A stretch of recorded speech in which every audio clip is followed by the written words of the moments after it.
Série de 3 vidéos. Vous allez bien. Bonjour, c'est Ange Prisca Denzo, Ange Prisca, le blog. Défibrillateur des réseaux sociaux, la vérité, la solution. Moi, je vous ai prévenu. Je vous ai dit que série de 3 vidéos là, ça va défibriller. Moi, je vous avais pas parlé. Donc, si ça ne vous, si c'est pas bon, laissez. Moi, je vous ai parlé. Hein. Ça là, ça va défibriller. Hein. C'est mieux, tu vas partir. Ah. Moi, je vous ai parlé. Moi, je vous ai dit. Quand on vous parle là, vous n'aimez pas écouter. Et mon bouquet de fleurs joli, hein. C'est ma Mind People qui m'a envoyé ça. Il faut que je fasse vidéo même sur elle. Gisèle, sois saluée depuis ta position. Elle est venue me voir avec un beau bouquet de fleurs. On parlera du savoir-vivre. Hein? Je vais en parler. Bon, je vais vous passer une vidéo. Ici, là, dans ce thème-là, le thème là, c'est quoi? Tous les parents africains devraient écouter ce message. Je vais vous passer une vidéo. Nous étions dans les périodes des années 2003. Le père décède, on va au village planter avec mes petits frères. Je suis l'aîné, moi, mais à quel âge? Après les trucs, on s'assoit, on nous dit que si ma maman veut que nous, on soit en possession de l'héritage de mon père, il faudrait qu'elle accepte de marier une autre de la famille. Ça se fait encore jusqu'à ce jour. Je suis ivoirien, je suis de l'Ouest. Nos parents, là, il faudrait qu'ils prennent conscience. Et puis nos pères aussi, il faudrait qu'ils sachent, comme le docteur l'a dit, qu'ils sachent qu'ils ne sont pas éternels. Parce que tu vas finir toujours par laisser tes enfants dans la misère. Pourtant, tu as travaillé durement pour eux. Toi, tu es l'aîné, tu as reçu comme héritage de ton père, c'est-à-dire mon grand-père, les plantations de café et cacao. Nous savons en Côte d'Ivoire ici ce que le café et cacao donne. Mon père même, il était en entreprise privée, il a démissionné pour développer une PPTE qui lui permettait de rebobiner, fabriquer les pièces de véhicules de toute marque, ici à Abidjan. Donc ça allait chez lui. Le gars paf, il tombe. On lui dit, on dit à sa femme de marier l'un de ses frères. Comme elle refuse à cause de sa religion, on est d'accord, au revoir. Et ceux qui vont s'asseoir sur l'héritage, c'est les oncles, les cousins. Ils sont à l'aise. Nous, on retourne à Abidjan.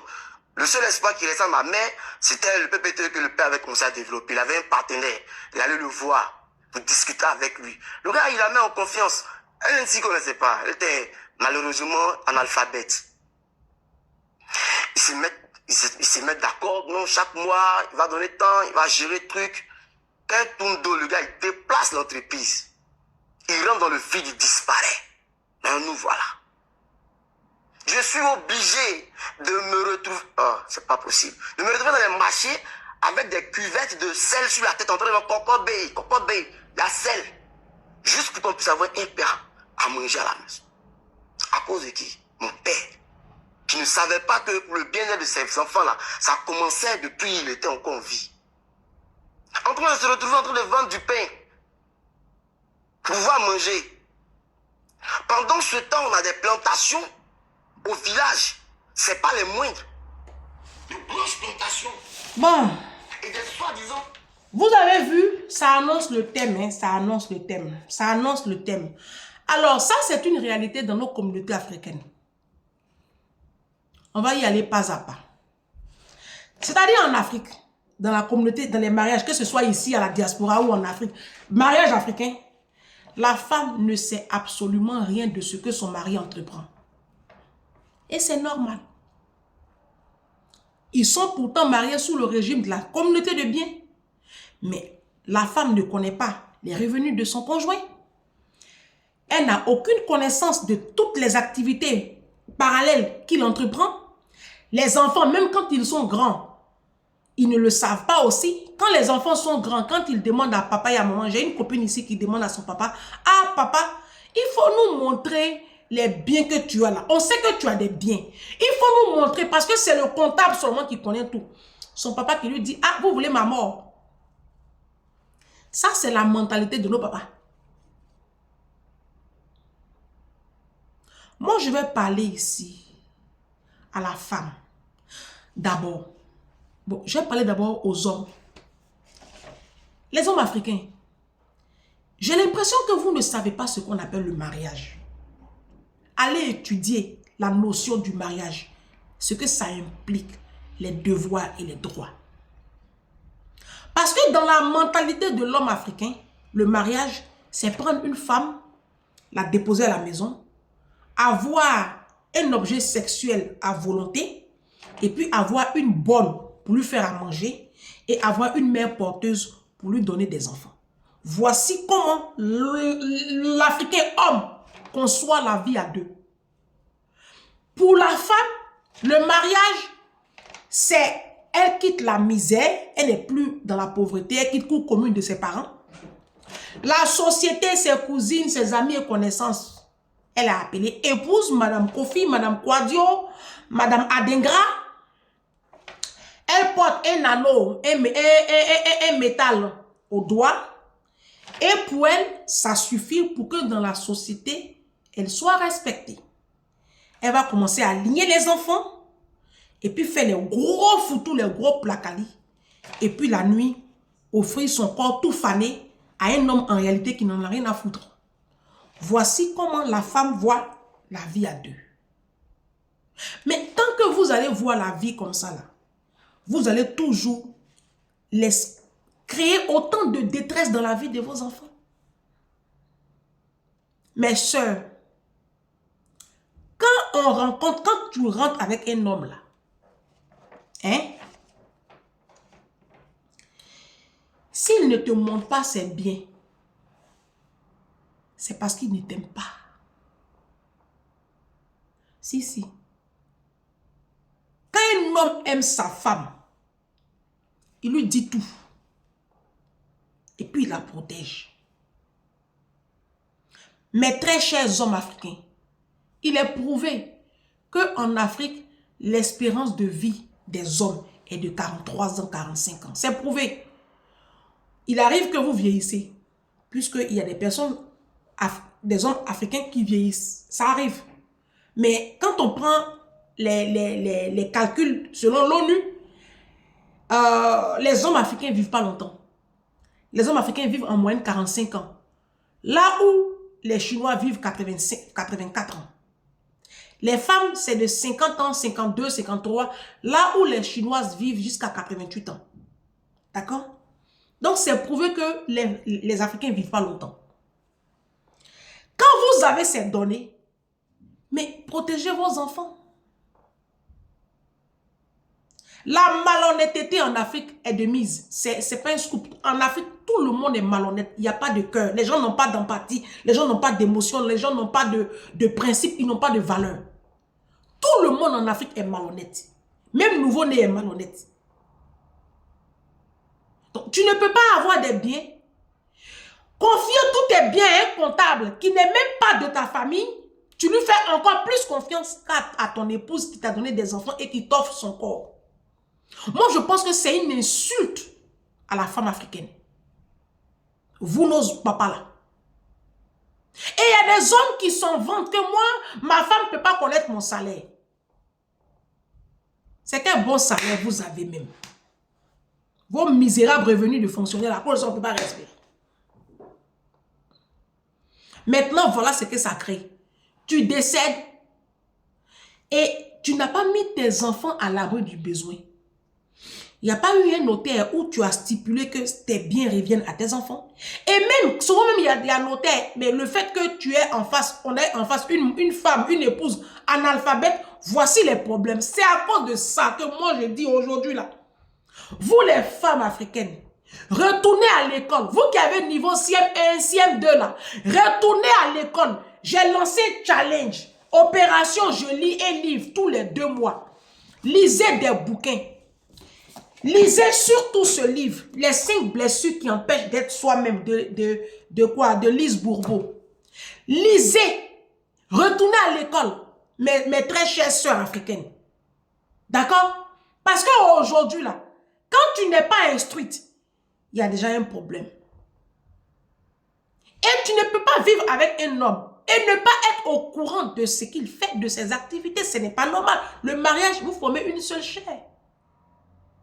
Pour le bien de tes enfants, vous les femmes africaines, quand vous rentrez dans le foyer là, vous ne mettez pas, j'ai fait une vidéo dessus, vous ne mettez pas la mort dans l'équation de votre vie. C'est ça qui est dangereux. J'ai dit à mes copines qui ont déjà 2 enfants, qui veulent faire 3e, je leur ai dit, tu vas faire 3e là, tu es sûr que ton mari là, il est éternel, il va rester avec toi. Toi, tu peux t'occuper de 3 enfants. Si tu penses que tu peux t'occuper de 3 enfants, vas-y.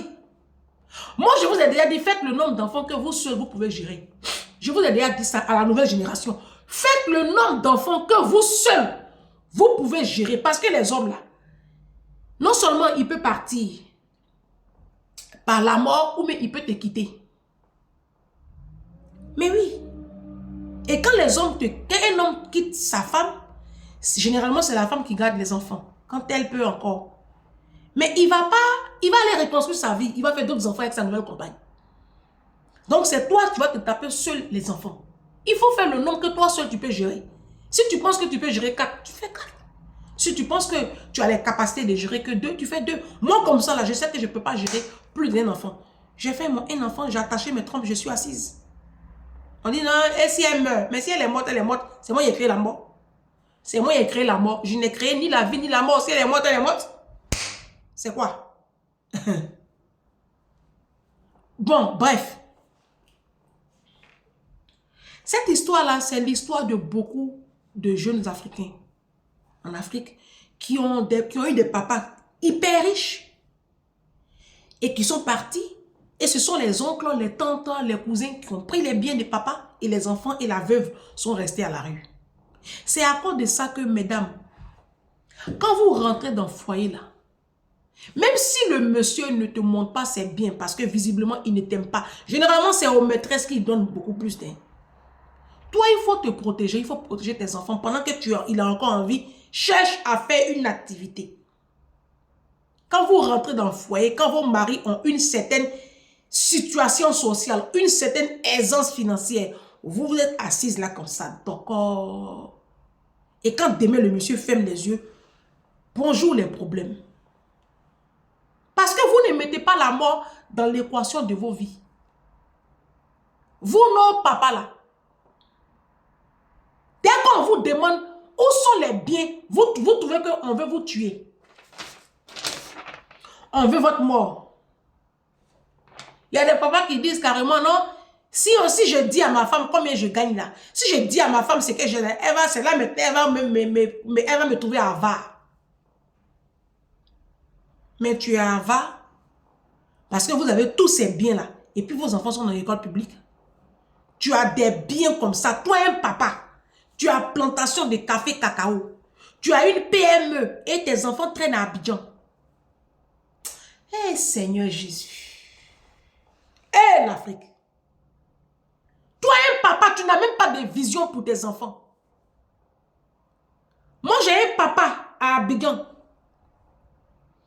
Les biens qu'il a là, il n'a pas parlé de ça à ses frères. Il a plein de frères et sœurs. Aucun de ses frères et de ses sœurs ne savent qu'il a des maisons à Yopougon. Il a des maisons à Cocody. Ils ne savent pas. Il a pris notaire. Et puis maintenant, il a montré ses biens à ses enfants. Il a fait asseoir ses enfants pour leur dire, vous n'en parlez à personne. Parce que si vous en parlez aux gens, ils vont me tuer. Et vous allez rester orphelin. Vous n'allez rien avoir. Vous n'en parlez à personne. Il a pris sa femme. Il dit, voilà. Si demain, je ne suis pas là.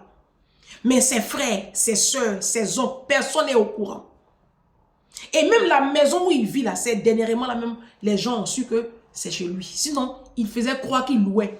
Alors que c'est une maison qu'il avait achetée. C'était une location-vente qu'il avait achetée par rapport à son travail. Comme il avait un statut social. Mais il faisait croire que c'était une location.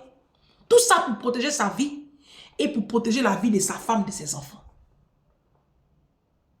Quand il a commencé, quand les enfants ont commencé à grandir, il a sorti sa femme du pays.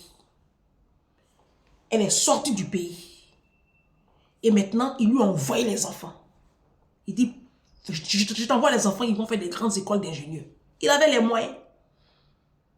Parce que le monsieur, il avait toujours une vision pour ses 4 enfants. Quand sa femme voulait faire un 5e enfant, il lui a dit, tu fais 5e enfant, je demande le divorce. On s'arrête sur 4 là. C'est l'argent des 4 là, moi j'ai. Pourquoi vous les hommes africains là, vous ne pouvez pas réfléchir comme ça? Le monsieur dont je parle là, c'est un monsieur qui a beaucoup d'argent. Hein. Ce n'est pas vos petits fonctionnaires de 400 000, 500 000. Hein. Je vous parle d'un monsieur qui était fonctionnaire, mais il est haut fonctionnaire. Il a dit à sa femme, tu ne fais plus enfant. Ils ont eu 2 garçons, 2 filles. Il dit, tu attaches tes trompes. Je ne veux pas entendre que tu es enceinte. Aujourd'hui, ces 4 enfants sont ici à la diaspora. Il y a une qui est agent de banque. Il y a 2 qui sont ingénieurs. L'autre, il est en train de finir ses études. Voici comment on protège ses enfants et sa famille. Mais comme vous, nos hommes africains, vous n'avez pas d'amour même pour vos femmes. Mais c'est ça aussi. Parce qu'il faut aimer ta femme pour faire ça. C'est quand tu aimes ta femme là, c'est là que tu la protèges à un tel niveau. Maintenant, vous, nos mamans là, comme vous, votre vie c'est foyer, voilà, on ne t'aime pas, tu es dedans. Tu es dedans, tu alignes les enfants. Du vivant de ton mari là, les choses, les biens qu'il avait là, toi tu peux pas. Nous les femmes, on a un pouvoir. La femme a un pouvoir. Et les femmes, on est dans l'IA garçon. Moi, je suis dans l'IA garçon. Je peux faire signer à mon gars là, chèque de 1000 euros, 2000 euros. Moi, je peux lui faire signer. Ah, hey! C'est les hommes là même, c'est quelque chose. Mais je ne sais pas, vous, eh Dieu, eh Seigneur. Vous ne savez même pas que vous avez du pouvoir. Maintenant, ton mari ferme les yeux. Te voilà avec des enfants. Les enfants sont obligés d'aller vendre la drogue, d'aller faire n'importe quoi. Les enfants là sont déscolarisés. Parce que la vidéo continue, hein, où le petit garçon, le dernier, partait vendre, il partait dans les poubelles là, ramasser les déchets là, les déchets plastiques là pour les revendre. Est-ce qu'il a chopé une maladie là-bas? Lui qui parle là, lui-même il est rentré dans le gang. Il dit c'est Jésus qui l'a sauvé. Pourquoi vous, quand vous rentrez dans le foyer là, pourquoi vous ne pensez pas à de la mort même? Moi, je vous parle, vous, mes soeurs africaines. Les hommes que vous voyez là, ils ne sont pas éternels. Donc, quand vous faites vos enfants là, pensez à la mort. Faites le nombre d'enfants que vous pouvez gérer seul et puis cherchez votre indépendance financière. Quand on s'assoit dans le foyer, si le monsieur ne veut pas te montrer ses affaires, laisse-le. Toi, cherche pour toi. Comme ça, quand demain, il n'est pas là. Et puis, ses parents viennent faire la sorcellerie là. Tu prends tes enfants, tu as ton argent, tu t'en t'occuper de tes enfants. Faites séparation des biens. Ne faites plus communauté de biens avec un homme africain. Quand tu as marié un homme africain, là, il faut faire systématiquement une séparation de biens. Je vous parle.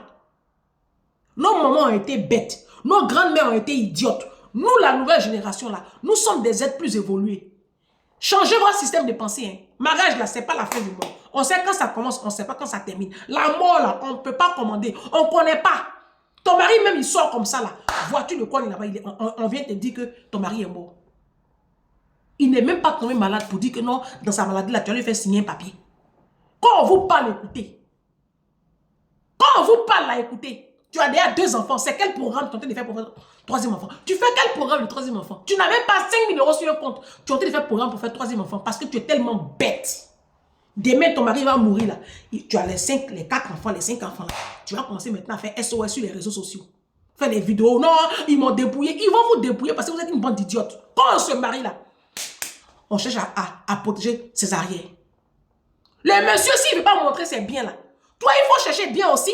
La route nous l'a pris là. C'est pour cela que quand vous rentrez dans le foyer là, ne vous arrêtez pas à votre petit niveau de CP1, CP2.